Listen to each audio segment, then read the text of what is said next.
2, 1. This is anime related. What's your name?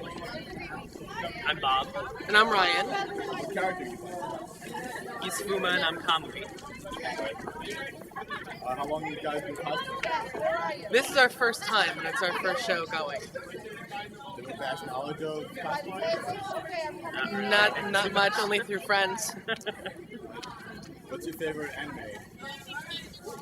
Mine is X, definitely. Yeah, I have to say X. Or Tenchi, maybe. Do you like J-pop? Don't know it. Manga? Yeah. Oh yeah. Physics?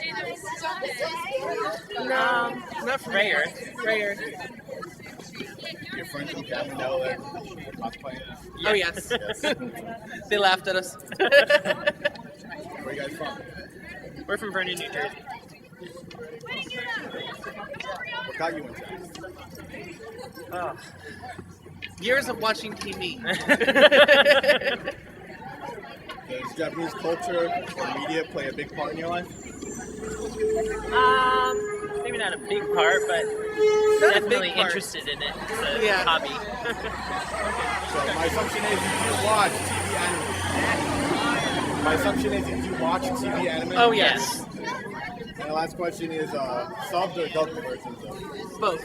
Both, yeah. Depends on the anime. Yeah. Alright, that's all I got.